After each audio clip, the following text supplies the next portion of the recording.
Olá! Hoje a gente vai mergulhar num tema bem profundo, analisando os argumentos de um texto que faz uma crítica teológica bem específica ao Espiritismo. A ideia aqui é a gente desvendar passo a passo a lógica que essa fonte apresenta para entender o raciocínio por trás dela. Vamos lá? Essa é uma pergunta que ecoa pela história da humanidade, né? É uma questão muito íntima. O material que a gente está analisando hoje não só levanta essa pergunta, como também dá uma resposta bem categórica. E é justamente essa perspectiva que vamos explorar agora.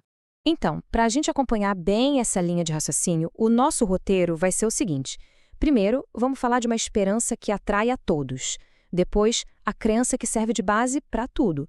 Em seguida, o que o texto chama de uma falsificação perfeita e como ela seria feita sob medida. E, por fim, a defesa bíblica que a fonte apresenta. Vamos começar? E o ponto de partida é algo que toca todo mundo. Aquele desejo profundo de se reconectar com alguém que a gente amava e que já se foi. É uma esperança que conforta na hora da dor. E é exatamente nesse sentimento universal que o texto começa a sua análise. E é aqui que a fonte já lança a sua premissa principal. A sugestão é que essa esperança, essa vontade de conexão, quando se junta com uma ideia teológica específica, acaba criando um terreno fértil para o espiritismo moderno. Mas que ideia teológica é essa, afinal? Ok, agora a gente entra no coração do argumento. Segundo o texto, todo esse fenômeno se sustenta em um conflito teológico fundamental, uma discordância sobre o que de fato acontece quando a gente morre. E o ponto central é esse aqui, a doutrina da alma imortal. Ou seja, a crença de que a nossa consciência continua existindo mesmo depois que o corpo morre. Segundo a análise da fonte, essa ideia não teria vindo das escrituras, e sim da filosofia pagã. E seria essa doutrina que abre a porta para a possibilidade de comunicação. E aqui a gente vê o conflito de forma bem clara. De um lado, o que a fonte chama de teologia popular, que diz que a alma é imortal, que os mortos estão conscientes. Do outro, a visão que o texto diz vir das escrituras, que a morte é um estado de total inconsciência. É justamente nesse vácuo, nessa diferença entre as duas visões, que o texto afirma que o engano acontece. Certo. Então fica a pergunta, né? Se, segundo essa visão, os mortos não sabem de nada, quem ou o que está se comunicando? A próxima parte do argumento detalha o que o texto descreve como um mecanismo de engano muito bem elaborado. A resposta que o texto dá é bem direta. As entidades com quem se estabelece contato não seriam os espíritos de quem já partiu, mas sim anjos caídos disfarçados. E o objetivo deles, segundo a fonte, seria justamente se passar por mensageiros para poder influenciar os vivos. E olha, a fonte faz questão de ressaltar que não é uma imitação qualquer, não. O texto diz que a falsificação é perfeita. A aparência, as palavras, o tom, tudo seria reproduzido com uma exatidão maravilhosa. É algo feito para ser de fato indistinguível e convencer qualquer um. Então, como isso funcionaria na prática?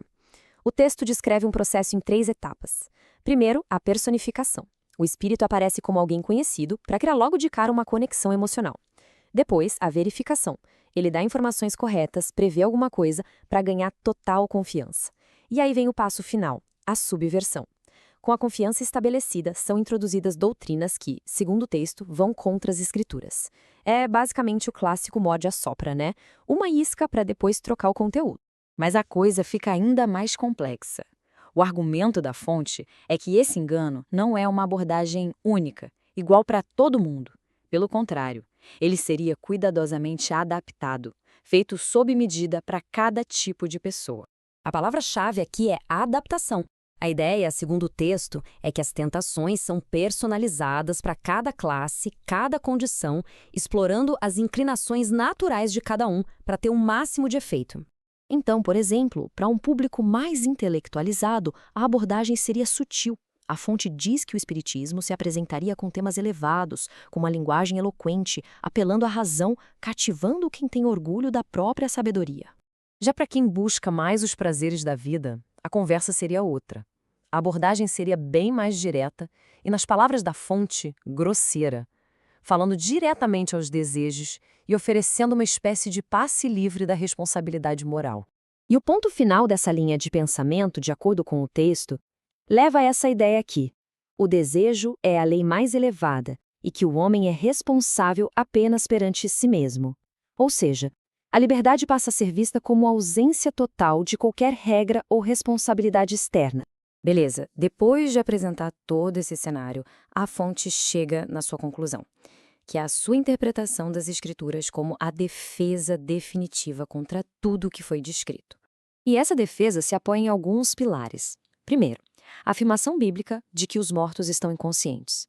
Segundo, a proibição clara de qualquer tentativa de comunicação com eles. Terceiro, a identificação desses espíritos familiares como espíritos de demônios. E, por último, a seriedade da condenação a essa prática nos tempos antigos. Então, amarrando tudo isso, a grande conclusão do texto é que o espiritismo moderno não seria, na verdade, um fenômeno novo. Seria um ressurgimento da antiga feitiçaria, condenada nos textos sagrados, só que com uma nova roupagem, um disfarce para os dias de hoje. E para fechar, a fonte oferece uma espécie de teste de autenticidade, sabe? Citando Isaías, a lei e ao testemunho. Se eles não falarem segundo esta palavra, é porque não há luz neles. O critério final, segundo esse argumento, seria sempre a conformidade com as escrituras. E para terminar, a análise vai lá na origem de tudo. O texto faz uma afirmação bem ousada, que a base para essa obra-prima de engano, a própria ideia de que a alma é imortal, foi lançada lá no Éden, com aquela promessa: certamente não morrereis. A pergunta que fica no ar é: seria essa a verdadeira raiz de tudo?